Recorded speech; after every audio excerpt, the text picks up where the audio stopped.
From United Nations headquarters in New York, this is World Chronicle. World Chronicle, a spontaneous, unrehearsed, unedited interview with a senior official whose work is concerned with the developing nations of the world. Today's guest, attending a special session of the United Nations, is the President of the People's Republic of Bangladesh, Ziaur Rahman. I hope that the food aid by other countries will not be affected as a result of this. This is the time where we need support because we are trying to pick up and stand on our feet, and this is the time that our friendly countries got to come forward and give us a helping hand. In a moment, additional views, opinions and answers to reporters' questions from today's guest on World Chronicle, which is presented by United Nations Radio and Television in cooperation with the UN's Division for Economic and Social Information. Here now is the programme host, news correspondent of the British Broadcasting Corporation, Brian E. Saxton. Hello and welcome back to another edition of World Chronicle. And here at United Nations headquarters in New York today to interview our guest are three news correspondents. Brennan Jones, correspondent for Interpress Service, the Third World News Agency, Peggy Wilkins of the International Staff of the Wall Street Journal, and Prem Shankar Yar, editor, Financial Express, New Delhi. Our guest today, Ziaur Rahman, the President of Bangladesh, was born in 1936. He became a professional soldier at the age of 17 when he joined the Army of Pakistan. In 1971, General Ziaur Rahman led the uprising against Pakistan, which resulted in the independence of East Pakistan and the establishment of the People's Republic of Bangladesh. Following the change of government in 1975, Ziaur Rahman was appointed deputy and later became chief martial law administrator of Bangladesh. In 1978, Bangladesh held its first ever presidential election, and Ziaur Rahman was elected to office by defeating his nearest rival by some 11 million votes. President Ziaur, we're delighted to have you on this edition of World Chronicle, and here with our first question for you is Mr. Yar of the Financial Express in New Delhi. Mr. President, the question I have to ask you today concerns your statement this morning to the General Assembly, where, if you'll pardon me using the phrase, you dropped a small bombshell as far as the Group of 77 were concerned. In fact, someone listening to you said that it's rather like the chap who told the king that he had no clothes on. I'm referring, of course, to your suggestion that the OPEC countries should cut the price of oil to the developing countries by 50%. Now, from what I've been seeing, a number of people have this very much on their minds, but the Group of 77 were rather hoping, to keep this within the ECDC, the Economic Cooperation for Developing Countries, and not to air it here. Now, what were your reasons for doing this, and how have you been received? Well, that's for you to judge how I have been received as far as this is concerned. But countries like ours, the least developed countries, are really badly affected as a result of the general inflation all over the world and the rise in oil price. On the one hand, we are paying far too much price for oil, and on the other hand, we are having to get from the developed countries finished products at higher and higher price. So on the one hand, we are having to pay a much higher bill for oil, and on the other hand, we are having to pay much higher bill for imported products. This has put us off very badly. So we have to find out ways and means by which we can balance up this maladjustment. And it is with this objective that I suggested that the OPEC countries should think of supplying oil at that price level to the least developed countries. Well, the point is, I think they had rather hoped, if I'm not mistaken, that they would avoid the separation or the isolation of the oil issue or the oil price issue from the other issues of how to recycle in the international liquidity, changes in the representation of various countries on the board of governors of IMF and World Bank, and other issues which are structural in nature. Now, your statement seems to have gone against this trend inside the Group of 77. Would you agree with me on that? I don't think so. These are all interconnected. The price of oil has direct bearing on all other issues related to economy, and especially to the developing and least developed countries. So I think this is right. Peggy. Thank you. Yes. I'd like to ask you about the commodity agreements. Does Bangladesh stand to gain from those? And what do you think are the prospects for coming to some commodity agreements out of the UN session?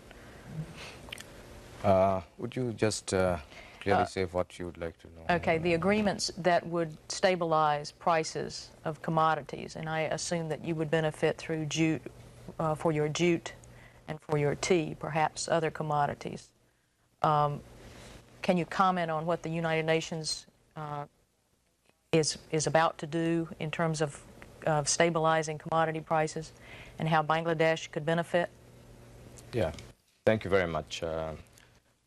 This is again very important for us, this commodity price agreement, because we find that for our raw products, countries like us are mainly exporting raw material. And for this, unfortunately, we are getting lesser price or not attractive price. So this has decreased our exports in real value. So if an agreement like this is reached through negotiations and understanding, it is going to help countries like ours reasonably well and keep our export balanced, and we can see beforehand and know how much we can earn from our exports. This will help us in planning our production in the country and our export over a period of substantial time.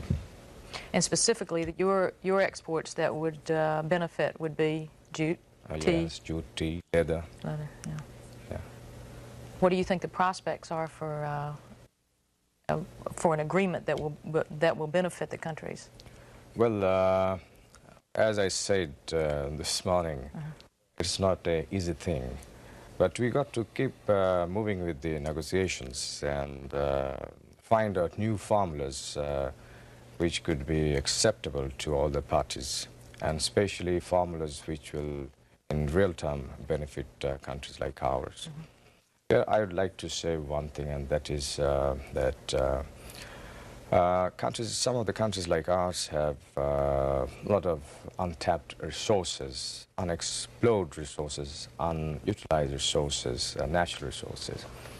For our country, we can say, such as the gas, natural gas, good prospect for oil, limestone, coal, which have remained unexplored or fully developed.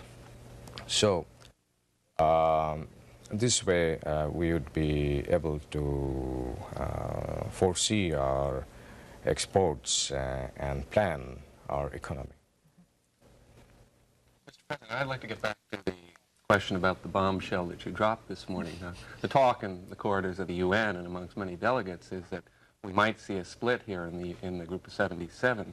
Are you thinking of trying to take leadership and forming a least developed country bloc to try and move away, a coalition of some sort to deal specifically with your set of problems? And the other question I'd like to ask is, it was hinted by U.S. Ambassador McHenry what the content of your speech would be and that we should watch it closely. Were you consulting with the U.S. government on this, and was there any kind of deal that was struck? The answer to your first question is that there's nothing like that. This is a thing which have been, I understand, mentioned by others earlier. And we felt that it is better to say it here, and I don't think this has any prospect of splitting the group of 77. And let me tell you, we had no talks with anybody on this count. If anybody said, must have said on their own. But then how did Ambassador McHenry say with great confidence? He said, I don't want to steal the thunder of President Ziaur, who will be talking to you a little later.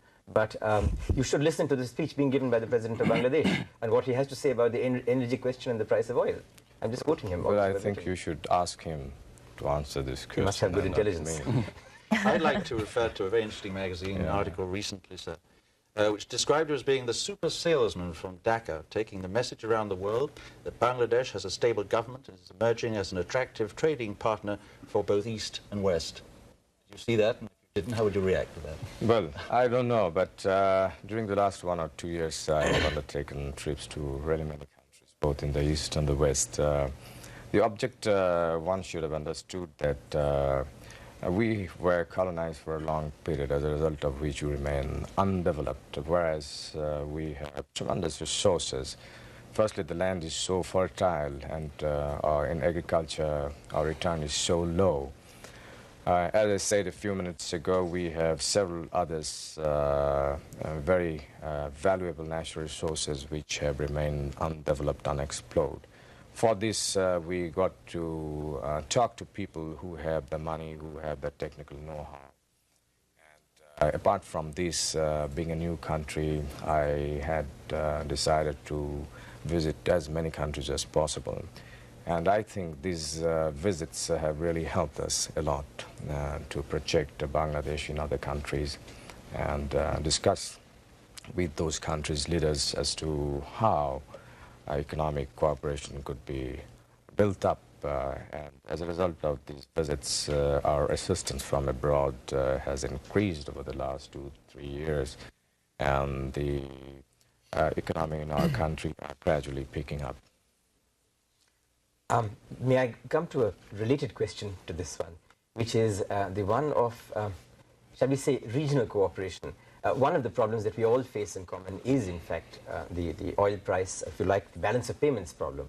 And it seems to me that the best thing what we possibly do is try and the countries most affected, least developed, most seriously affected, doesn't really matter which, that we should try and buy as much from each other and possibly try for better terms. Now, for instance, all the 4 countries of the subcontinent have an interest in tea, in jute, in leather, and textiles to a large extent. And at the same time, at least one of the countries, which is India, is producing many of the products that you would need, for example, cement or textile machinery, at very, very much lower than world prices. Now, what is anything being done? Are you thinking of something towards regional cooperation, or is it all snagged up on big issues like the Farakka barrage and things like that? You see, you are aware that a few months ago, Bangladesh proposed a forum on the basis of South Asian countries. And this has been well received by the various countries of South Asia region. And the object is that through this forum, we could do many things which will benefit the region as a whole. And under that forum, trade, commerce, and other bilateral relations, regional matters could be discussed, as in case of other regional forums. I'd like to pursue a question on the issue of food aid, which is certainly an issue in the United States where this can be seen. There's an awful lot of solid documentation that has come up that perhaps too much food aid is going into Bangladesh, that recently the British government curtailed government-to-government aid because of what they saw as some of the abuses there, that the rationing program tends to go to the urban population and to civil service workers, and that it's had a negative effect on agricultural production because of it's a disincentive to the producer. How do you respond to those criticisms, and what really is being done? Right. Let me tell you that up to 1950, our country then, East Pakistan, was self-sufficient in food. And thereafter, till recently, the agriculture sector, not much was done. As a result, with the growth of the population, the requirement of the food went up, but the food production remained low. Now, we have rationing system in our country which is coming over since a long period. Now, the object of our government is to gradually get rid of this rationing system, which is mainly concentrated in the urban areas, but we are trying to sort of distribute more and more in the rural areas. And lately, we have started open market operation, whereby at a certain price we sell out in the markets rice and wheat to keep the market price steady. At the same time, we have undertaken special measures to procure a lot of food grains, and right now we have 1.2 million roughly food stock with the government. We are giving a lot of encouragement to the farmers by price support, and in future we are going to do a lot more. The object is ourselves to become self-sufficient food so that we don't have to get really food from abroad. It's not a good thing. But realistically, you are going to need additional food aid for the next several years. And what is the impact of the British government curtailment? I'm coming to that point. Let me tell you that we shall be self-sufficient in food earlier than anybody thinks, and we have taken certain measures on that count, and we are beginning to get the results. As far as... When do you expect food self-sufficiency? I think in the next 2-3 years' time, or maybe a little more, maybe a little less, because we have launched a sort of special program on this count, and we have got very good results, and the next 1 year will give very solid indication about it. Our objective is not to become self-sufficient alone, but we are going for doubling food production in the next 5-6 years' time from now. For this, we are mobilizing the people to take to voluntary works for re-excavating the silted up canals and rivers with a view to doing irrigation, bringing more and more land under irrigation. And in the last winter, we did massive work on this count, and through voluntary means, we brought more than 600,000 acres of land under irrigation, virtually at no cost. And next winter, which is our dry season, we are going to undertake 3 times more than this work. That means we will try about 1.5 million acres to be brought additional under irrigation by unconventional method. So this is a great effort that is coming up in our country. And I hope this question will not arise very much in the near future. And do you think the British action will affect, well, the U.S. Food aid program? Which is certainly large? Britain has reduced the food aid as compared to before because of certain other reasons also. But I hope that the food aid by other countries will not be affected as a result of this. This is the time where we need support, because we are trying to pick up and stand on our feet, and this is the time that our friendly countries got to come forward and give us a helping hand in a big way. Perhaps on that we move into, I think, into another area which is very much in the news these days, Islamic solidarity. As you know, Bangladesh talks constantly of the need for increased solidarity. So I think we do have to ask you the question, how do you view recent events in Afghanistan and Iran as being a potential threat to that solidarity? Well, the Islamic solidarity is building up, and well, I hope in the near future we shall be able to overcome these problems through various measures, and I strongly feel that the Islamic solidarity is going to become stronger and stronger in future. But does the present situation in those 2 specific countries right now concern you deeply? It does concern, but I don't think Islamic solidarity as such is affected as a result of these 2. May I ask you something on this? The Islamic bomb, the nuclear bomb being so-called constructed in Pakistan, how do you feel about this? I would be rather ambivalent about this. Here's a country that you fought to liberate yourself from a few years ago, and which is building a bomb, which is allegedly an Islamic bomb, and you're most certainly a part of the Islamic group of countries. Well, what would you feel about this? Well, I know as much as you know, and I understand that they're not making any bomb. Well, I hope that's so, sir. You have better information. But this question of Islam, which you know is very high in everybody's minds these days, that Islam is in the throes of some kind of renaissance, some change. And there's been an unusually strong emphasis being placed on Islamic solidarity. We're back to this continuous phrase which keeps making the headlines. Isn't there the danger, perhaps, that this kind of policy might be regarded as a sort of isolationist policy? From what? From getting away to that old Islamic concept of greater cooperation and contact between nations. I don't think this will affect that. I wonder if... no, please, after. Oh, you said on the same line. If we have in our few minutes left, I'd love to pursue this, because it is a terribly... Well, I wanted to ask you about a little more about Afghanistan and your reaction to the problem there, and how you feel, what can be done, what would you like to see? Well, I think our position on Afghanistan is quite clear, and we feel that the foreign troops from Afghanistan should be withdrawn, And the people of Afghanistan should be left on their own to choose their system, political, economic, and government system. Well, I think the obvious other question is Iran. I think your foreign minister in Islamabad in July did say that he thought the situation in Iran was a threat to regional security. And I think there was the idea of setting up a contact group to help solve that problem. What has been the latest news on that? Well, I precisely don't know, but I think they are making all efforts to work out some understanding with the present Afghan people or government. I don't understand. I don't have the exact information, but they are approaching in various ways to realize their objective. My question gets back to what the UN is doing here in the special session.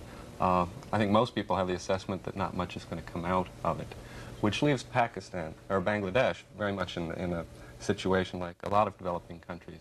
Insufficient assistance from the North, or concessions by the North, and probably not much from OPEC. What does a country like yours do then, given the inflation rate, given the world economic crisis? And if you could also follow that up on what do you tell the world in terms of the things you are doing to meet your own energy needs within Bangladesh? Good, I think that's a very good question. It's a very difficult problem, let me tell you. But this should not dishearten us. There should be less of pessimism and more optimism, and we should move forward and negotiate, carry on with the dialogue, talk, and find out formulas which could bring better results in this. As far as we are concerned, we are not sitting idle. We are developing our natural gas, and we have sufficient natural gas. I think in the near future we are going to sort of bring gas under more utilization. We may sell natural gas as LNG and use natural gas as CNG and things like that. And we are now exploring ourselves for oil. There's very strong indication that we have oil. And we hope in the near future we may have oil, we may get oil in our country. Then we have a huge reserve of coal in the northern areas of our country, and we're going to sort of exploit this coal mine. And we're working also on other forms of energies to meet our present requirement and also the future requirement. But as time is passing, our own energy requirement is also increasing. So coming around that we got to do something so that the least developed countries do not come under so heavy pressure as a result of the increase in the price of oil, because we really don't have the means to buy oil at such high rates, yet we need oil for our development. Is the oil deposits that you have indications of, are they anywhere near this line of demarcation of the continental shelf with India? Because there are some people, perhaps not well-wishers of either India or Bangladesh, who would like to see a kind of dispute coming up on this. I find your questions are one track, however. You see, we are looking for oil on the land. We have brought now our own rigs, and in a few months' time we would be drilling for oil on the land. Mr. President, I'm afraid that's all the time we have today, which is a great pity. The clock always beats us. President Ziaur, we have to close the show, but we want to thank you for being with us today to answer our questions on this edition of World Chronicle. Our guest has been Ziaur Rahman, the President of the People's Republic of Bangladesh. President Rahman, here to attend a special session of the United Nations General Assembly, was interviewed here at UN headquarters in New York by Brennan Jones, correspondent for Interpress Service, the Third World News Agency, Peggy Wilkins of the International Staff of the Wall Street Journal, and Prem Shankar, editor of the Financial Express of New Delhi. And I'm Brian Saxton, thanking you for being with us and hoping you'll join us again for the next edition of World Chronicle.